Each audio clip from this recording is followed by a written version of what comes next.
This episode is brought to you by Peacock. The new Peacock original documentary, Matthew Perry, A Hollywood Tragedy, dives deep into the beloved actor's rise to fame and his tragic death. 5 people, including Perry's personal assistant, 2 medical doctors, and an alleged Hollywood drug dealer known as the Ketamine Queen, were charged with conspiracy to illegally provide Perry with the ketamine. Explore the details of the case in this heartbreaking special, streaming now only on Peacock. Judge Jeanine Pirro. She's the outspoken host. Judge Jeanine Pirro is dominating the headlines right now. Tunnel to Towers Foundation presents The Judge Jeanine Pirro Show. Now, here's Judge Jeanine Pirro. Welcome, everyone, to the Judge Jeanine Tunnel to Towers Foundation Show. I hope everyone's enjoying their Sunday morning. It's a wonderful day here in New York City. And as always, we're armed and ready to serve justice with all my great listeners here on the Red Apple Audio Network. What a great week it's been. It has been a very exciting week. We saw President Trump in a speech to the joint session of Congress that revealed so much. Not just about what the president has done in the first 5 weeks of his administration, but what he intends to do going forward. But I think the most important part of what happened this week was that the president exposed the Democrats for who they are and what they're about. I believe that the president has put a nail in the in the coffin of the Democrat Party. The Democrats sat there during the speech with a stone cold look and with a disorganized message. I mean, Al Green, he's a fool, yelling and screaming, had to be escorted out. And then they had their paddles. You couldn't be sure if they were at a Sotheby's auction or if they were at a bingo game. And a lot of them didn't show up. Some showed up in pink. But that's fine. Look, I've got no problem with protests. I think, however, that in a speech before Congress, when the president of the United States comes, the least they can do is at least be there. But they hate Donald Trump so much that they decided that, they were going to send a message. Nobody knows what the message is. The message that they intended was not the message that the American people got. The message that the American people got, folks, was that the Democrat Party that has claimed for years that MAGA is extremist and we are rubes and we are, we need to be deprogrammed. They have exposed themselves as stone cold haters. That this group could sit on their hands with looks of hate when the president mentions and identifies a 13-year-old who has been fighting brain cancer for most of his life and had 13 surgeries and only wants to be a cop. And the president makes him a Secret Service agent, an honorable Secret Service agent with Sean Curry, the guy who literally carried Trump off the stage, who's now the head of the Secret Service. These people were so full of hate and anger and stone cold hearts that they couldn't applaud. They couldn't smile. They kept looking at their cell phones. And when the president talked about Jocelyn Nungary, a little 12-year-old who was raped by an illegal, raped and murdered, viciously raped, and that he was going to name a refuge near Galveston, Texas, in her name, they couldn't applaud. They couldn't look up. Stone cold haters. And Stephanie Diller, the widow with a baby of Jonathan Diller, a New York City cop. These people are vicious people. They are dark people. I get the politics, everyone. I do. I will allow them that. But when you hate so much that you don't have a soft spot in your heart for the most vulnerable among us, then you don't deserve to be in Congress. You don't deserve to represent us in the House, the People's House. The fact that then Rachel Maddow and Nicole Wallace, these are from MSNBC, criticized the president. And, Nicole Wallace literally says, I hope this little boy, I hope he becomes a cop, but I hope he doesn't have to deal with the Trump supporters at the Capitol. I hope he doesn't kill himself. How dare you? Nicole Wallace, I don't know if you have kids and I don't care, but I would never discuss suicide when I'm speaking about your kids, especially from a place of hate. And Rachel Maddow, little DJ, the 13-year-old brain cancer survivor, his father had some choice words for you. His father said that Rachel Maddow has bad energy and she needs to shut her mouth. She needs to shut her mouth if she has nothing nice to say.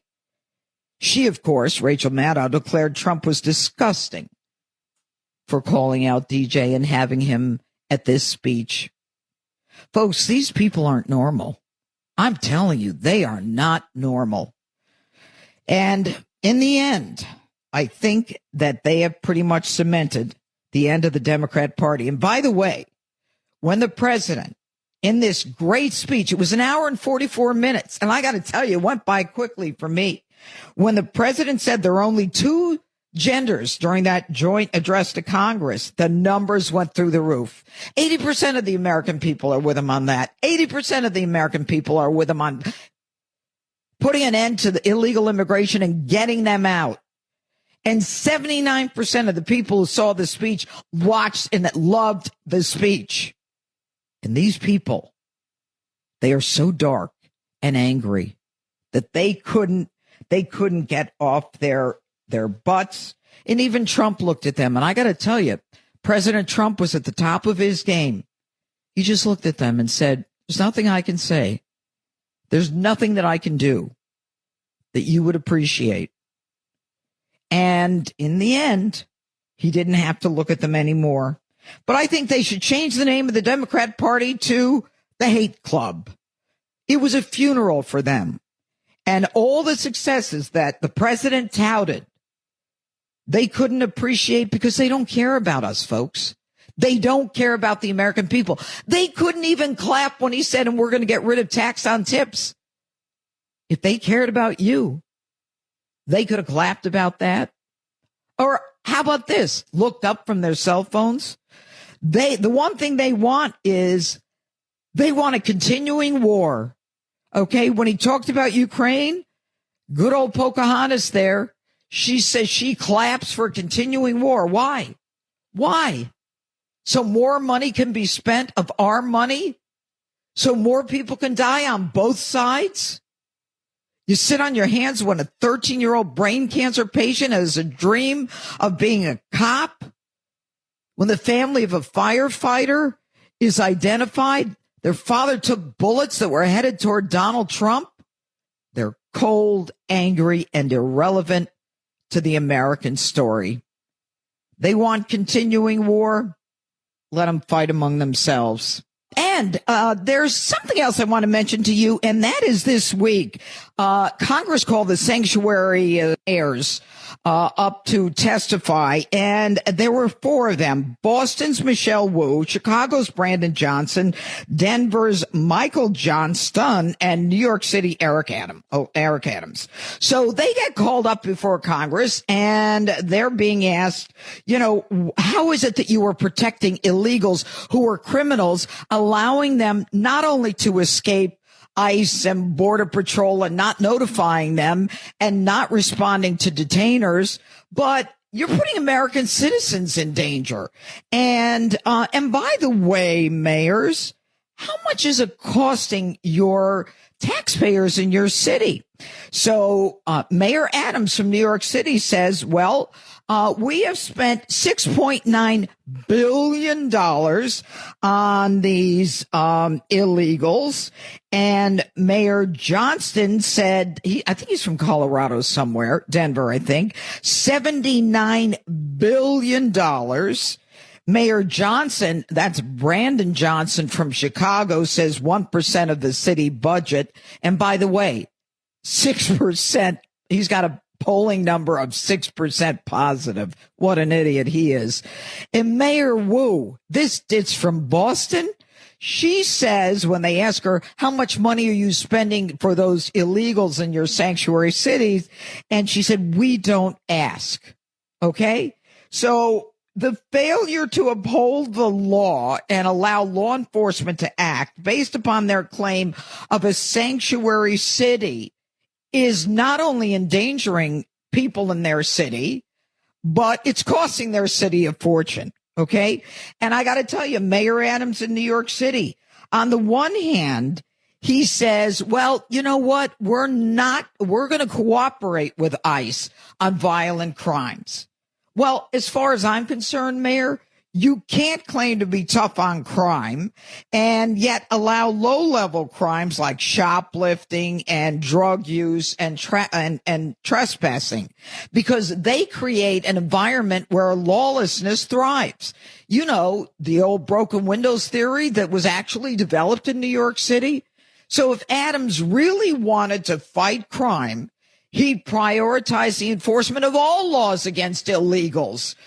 Trying to have it both ways is not going to work well for Mayor Adams in New York City. He cannot pander to the sanctuary city activists while pretending to be serious about public safety. And that's what the president and Congress now have to deal with, getting rid of these sanctuary cities. And the president is going to do it. We are now in a golden era where there are no men in women's sports, where the cartels are on the run, where the president is promising and delivering on his promises, and the American people are in agreement with him. He is a man of his word who is doing exactly what he said he would do. But in the meantime, the Democrats have nothing. They don't even have a message. And finally, let me just mention a couple things that we found out about in the last few days. And that is that the individual responsible for the bombing at the Abbey Gate, the night of the speech, he just arrived in the United States to face justice for the bombing that killed 13 Americans. Do you know the Biden administration didn't even call the families of those 13 Americans who died? Do you know why they died, folks? Those 13 American service people, young men and women, not to mention the hundreds of people who were maimed and massacred and injured, okay? They died because the Biden administration didn't give approval to shoot. They had the guy in their sights. They knew he was a guy who was a suicide bomber. They had all of the intel that they needed. And the Biden administration doesn't let them fight a war. They had to get permission. And nobody got back to them. So we killed 13 Americans. And President Trump made it clear that he would get justice for those families. And he did. The terrorist, his name is Mohammed Sharifullah, has arrived in the United States, and it is an example of how the president will continue to get justice. And by the way, that Abbey Gate massacre, that's just the beginning. Pete Hegseth is going to make sure we find out about why they left Bagram, made in the middle of the night, didn't tell our allies, why they decided to escape Afghanistan from an airport that had something like 2 runways or 4 runways when they had a huge military base that they could have left from, and all of the killings that happened from there. Everyone, that's my opening statement. We're going to be joined by by a great guest today, Hogan Gidley. You love him. He is someone who was the national press secretary for the Trump campaign, and he's a Republican strategist. He's brilliant. Love having him on the show. He's going to be on the show to talk about all of this and more, and it's coming right up on the Red Apple Audio Network. This is the Jeanine Pirro Show.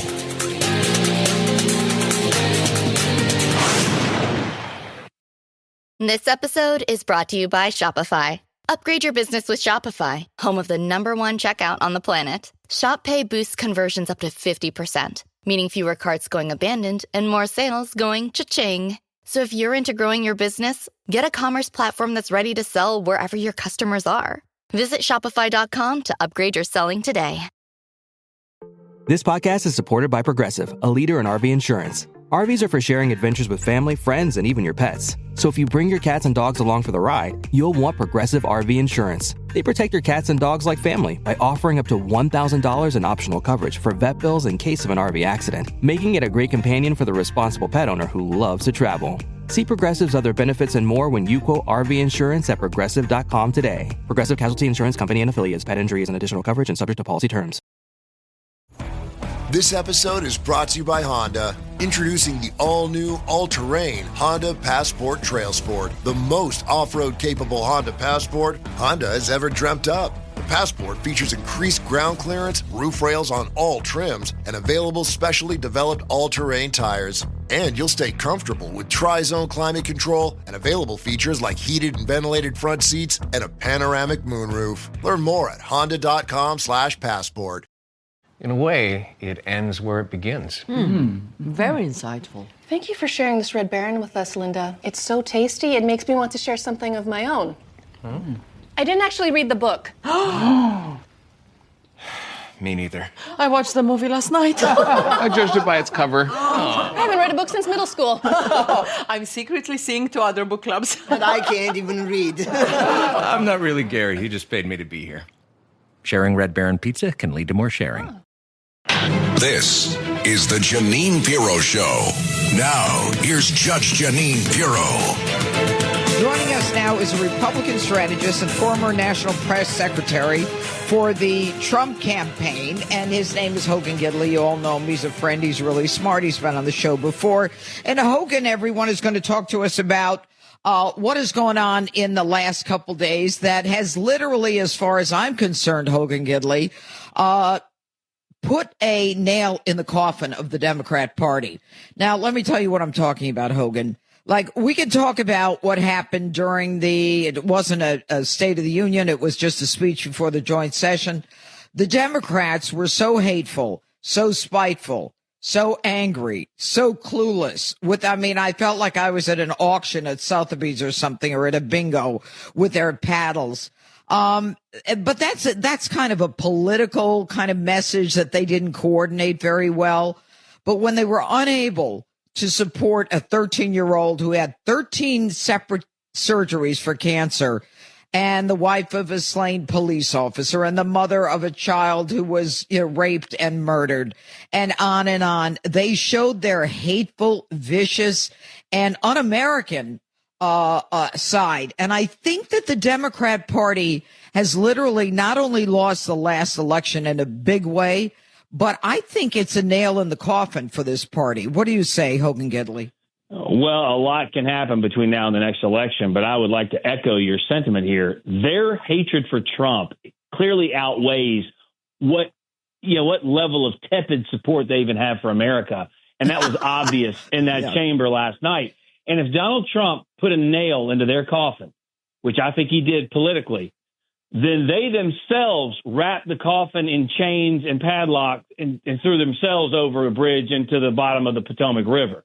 Yep. Because that was the most egregious, disgusting, despicable, petty display I have ever seen in a chamber during a State of the Union address. The same party that vilified Congressman Joe Wilson for shouting out of turn, "You lie," to Barack Obama about health care, which, by the way, Joe Wilson was correct.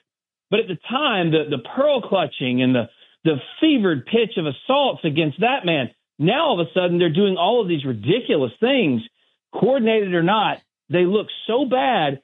And you hit on it, Judge. How do you not stand up in support of the American spirit, in the support of your American brethren, not political, not right or left, but a kid who survives cancer who just wants to be a police officer. Exactly. For capturing the terrorist who killed 13 Americans at Abbey Gate, who coordinated that whole terrorist event, for a kid who just wants to go to a military academy and gets his appointment in real time. How do you not stand up and clap for any of those human interest stories? They really did show their hatred for at least half of America. All right, Hogan, stay with us. We're going to take a quick break, and everyone, we're going to come back with my great guest, Hogan Gidley, to talk more about what's going on in America today. Empower. Claire is practicing her breathing for her upcoming yoga retreat in Bali. Has she ever done yoga before? No. But Claire worked with Empower on her savings and investment strategy. She got good at money, so she can be a little bad. Empower. Invest well, live a little. Join our 19 million customers today at empower.com. Past performance is not indicative of future returns. Investing involves risks. You may lose money. Advisory services are provided for a fee by Empower Advisor Group, LLC, EAG, a registered investment advisor with the Securities and Exchange Commission. Om Namaste. This is the Jeanine Pirro Show. Now, here's Judge Jeanine Pirro. Welcome back, everyone. I'm here with my terrific guest, Hogan Gidley, and we're talking, of course, about the state of what's going on in this country and how the Democrat Party has pretty much put a nail in their own coffin after the joint session speech this week. We know they hate half of America. Joe Biden made it clear they hated half of America. They hate us. We're extremists. We're rubes, whatever we are. I don't care. But the hatred and the inability, the stone cold faces, when this little boy jumps into Sean Curran's arms, the man that we all know was the man who helped carry Trump off the stage after he had been shot and who's now the head of the Secret Service. When he jumps in his arms, he was so excited. And then when we go from there to Rachel Maddow and the other one, Nicole Wallace saying, well, I hope he grows up to be a cop and, but I hope he doesn't kill himself and I hope he doesn't have to fight Trump supporters. I mean, these people are evil, Hogan. I don't know how else to say it. I can't believe their ratings are so low over at MSNBC. I don't know how or why. But listen, what was interesting, too, though, the compare and contrast. So Donald Trump, in that speech, he was able to outline more victories for the American people, more successes after the first 4 weeks in office than Joe Biden could after 4 years in office and 40 years in political life. It was a complete display of where the America First agenda is going. And on top of that, he gives that uplifting vision of where we're going in the future and how we should work together. He even implored the Democrats, let's just agree we're not going to stand on the same footing with all of these issues. But can't we all just at least once kind of clap for America? And they wouldn't do it. Yeah. This kind of shows you how rotten their party has become. And on every issue that's an 80-20 issue, men and women's sports, closing the border, lower taxes, Democrats have grasped onto the 20%. And this is so obvious in that chamber as well, because 80% of people, an average of whom, love the speech. 20% didn't. Yeah. That's the same 20% that those Democrats are standing with. But look, you know what, Hogan, I don't have a problem with that. Okay, 20% don't like the speech. What I have a problem with, and what I cannot comprehend, Hogan Gidley, is their inhumanity, their inability to look at least have a sense of compassion for, the comparators. Their father died and their husband died, trying to protect them from the bullets that one of which killed killed their dad and their husband. I mean, they have no compassion. Their hatred is so deep. What makes American people think that these people in Congress are there to help them? They're not there. They're there because of their ideology, which is all about hate. Of course. And the inhumanity, I think, is the best word there. For the American people to see the contrast of them just sitting on their hands during those poignant moments, and no one has ever utilized the gallery like Donald Trump has. Oh, yeah. You would just used to say, oh, here's a young lady who has a nail salon and she had a tough time, but now she's back on her feet and she's working hard, and everybody claps. This is This kid wanted to be a cop. Everyone claps. This kid had cancer. Everyone just sits there. He also survived cancer. Now he wants, and now he's the Secret Service. I mean, he built on everything and ended up, renaming or naming a park for that sweet young girl, Laken Riley. Democrats would not even clap. Right. Yes. They would not even clap for that. And you're talking about the inhumanity, the hatred. It is so obvious. And this is why the American people rejected them. Look, even though from a political pragmatic standpoint, if you want to gain power ever again, if you want to solidify a better footing from which to try and run campaigns, you should at least stand up, fake it, and stand up and clap for some of them. And go back and look at past speeches. When Joe Biden talked about tax working people and them needing a better shake and a better pay and all this, Republicans stood up for that because that was something we all knew that people needed a break out there. Democrats just won't do it because they hate Donald Trump so much. And by extension, let's be honest, you touched on it. They just hate the rest of America, too. That's right. And that's it's a real not problem. just, you know what, Hogan Gidley, you're so right. It's not just a hatred of Trump. They hate us, too. And, the dad of of DJ, the cancer survivor, who 13 surgeries he had, Hogan. He said that Rachel Maddow has a lot of bad energy and that she needs to shut her mouth if she has nothing nice to say.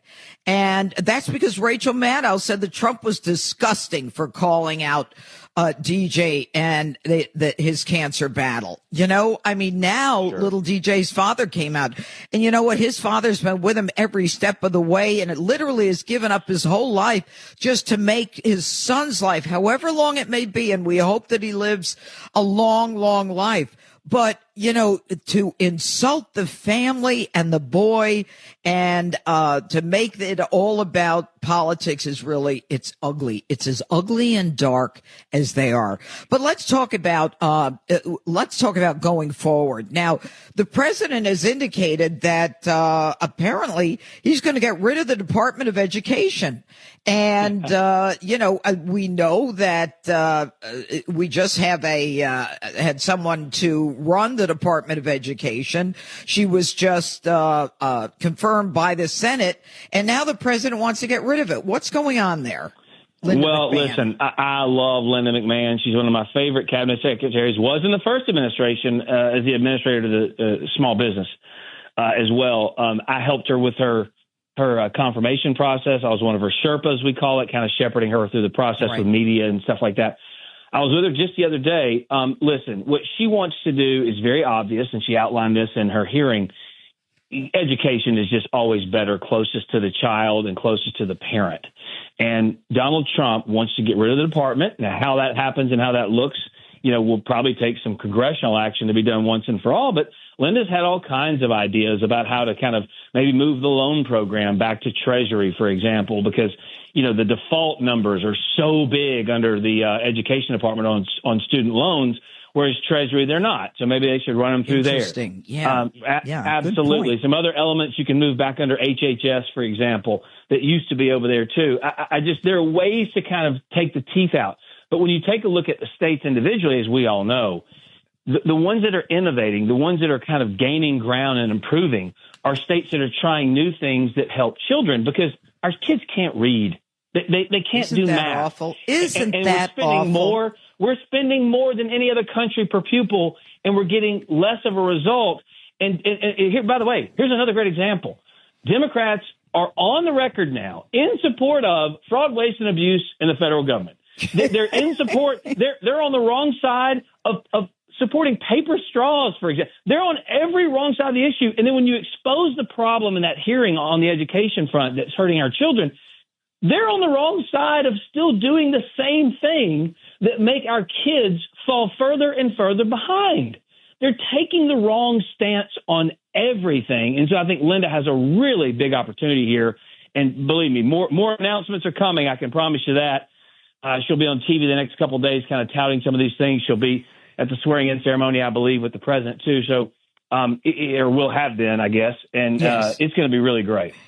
Yeah, well, you know what? At least Linda McMahon was confirmed, and she is all in on the making sure that we get rid of this bloated Department of Education, this federal bureaucracy. And you know, the reason that American kids, I mean, 8th graders, apparently, there's some incredible statistic where they can't even read, a huge percentage of them is, I believe, because of the teachers union. If you look at what happened with COVID, as the Biden administration dumped billions of dollars to COVID protect the schools, and, you know, the teachers unions couldn't find one metric which allowed them to reopen the schools. And what we have are kids who were at the bottom of the barrel while the schools were open in Russia and in China, and they were studying quantum physics, and our kids can't even read.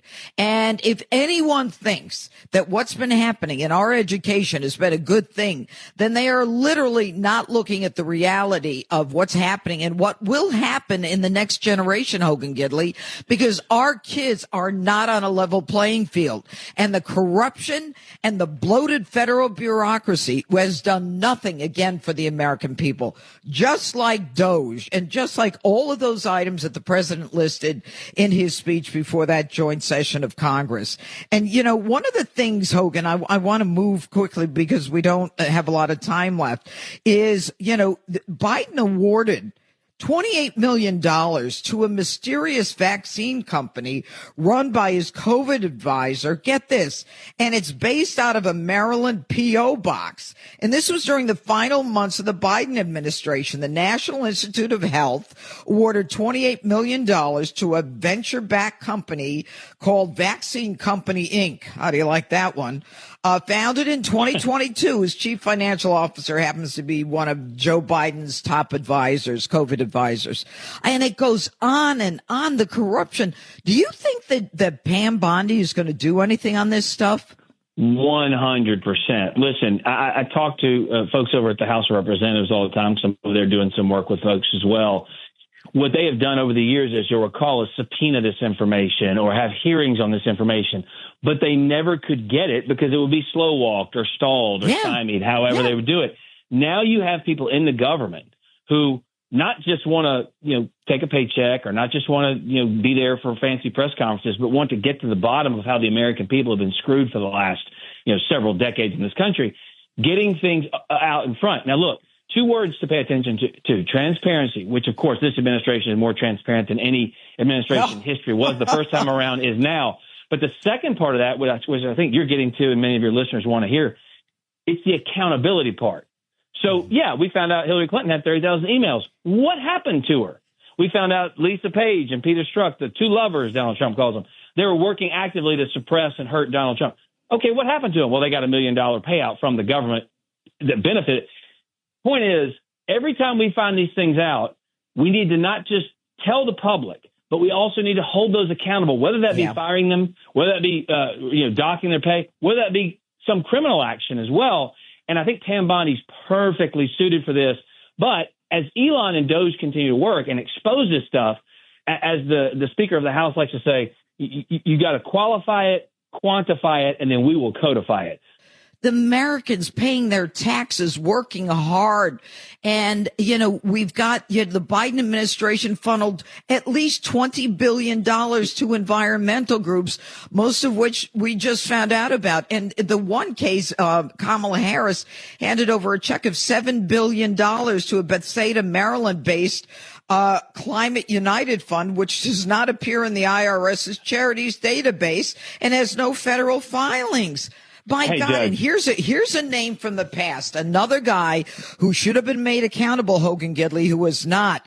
The cash for that charity came from a huge $370 billion climate slush fund of taxpayer monies overseen by, get it, pause, John Podesta, a political consultant who was the chair of Hillary's failed 2016 bid for president, and he was White House chief of staff for Bill Clinton. Now, there's a man who's gotten away with so much, and he's still in the middle of it, handing out billions of dollars. And I look at, the American workers, and I think of all the senior citizens, who pinch their pennies while these pigs in the trough are sucking away our money. Sure. I have to say, great points. And you hit the word. It's a slush fund for progressive causes. It is funneling money to fiefdoms. Now, I will say this.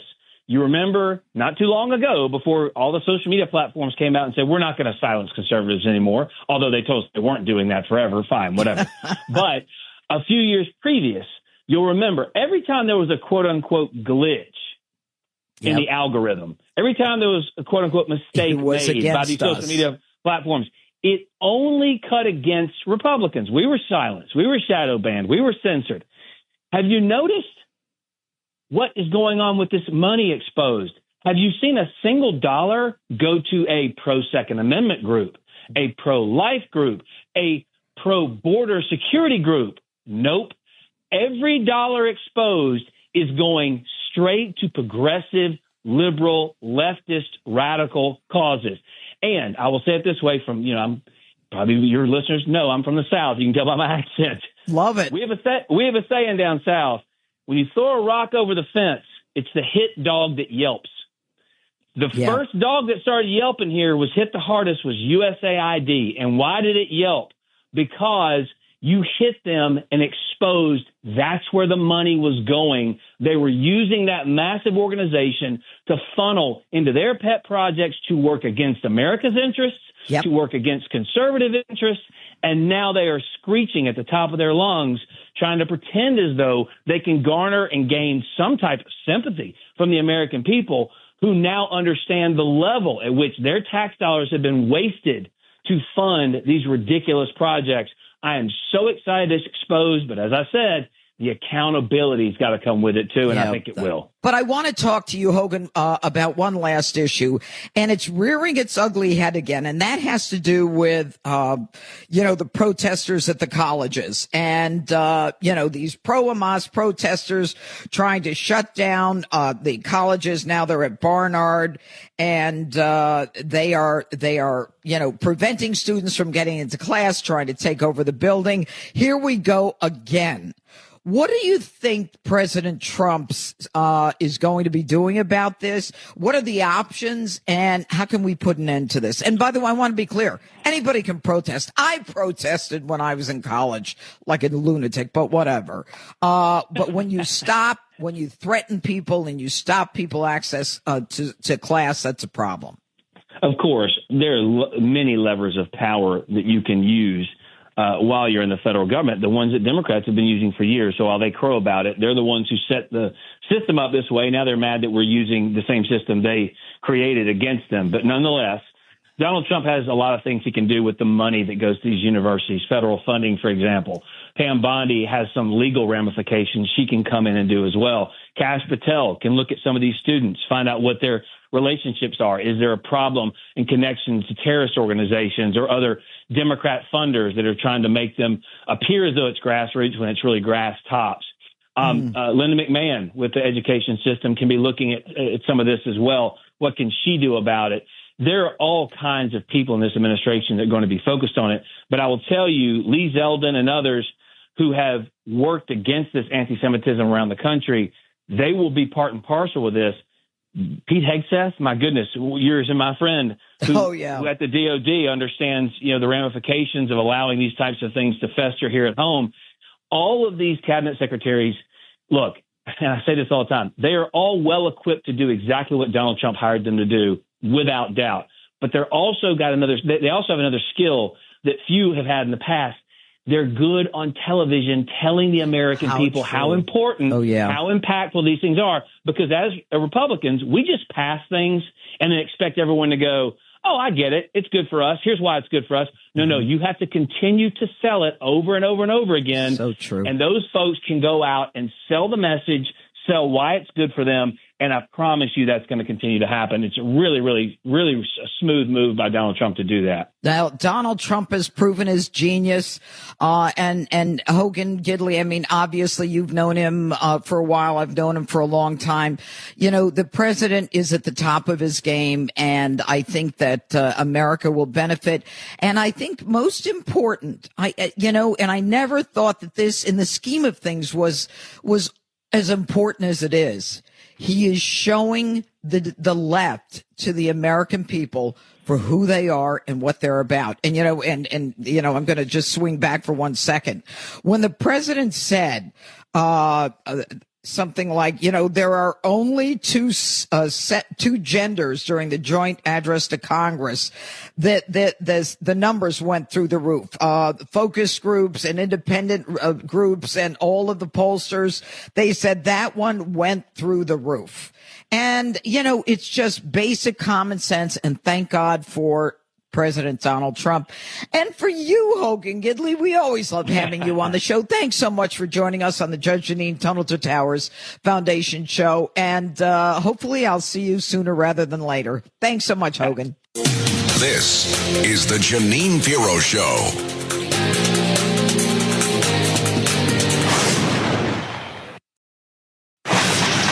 This is the Jeanine Pirro Show. Now, here's Judge Jeanine Pirro. Okay, now it's time for me to gavel out with my closing argument. All right, folks, we are at the dawn of a new golden era. The ship is being righted, the American people are being considered, and the corruption is ending. President Donald Trump is exposing more than that. He is responding to the needs of the American people who believe that there are only two genders, who believe that illegals, especially unvetted ones, especially criminals, should not be allowed in this country. And it's time to deport them. And that's exactly what he's going to do.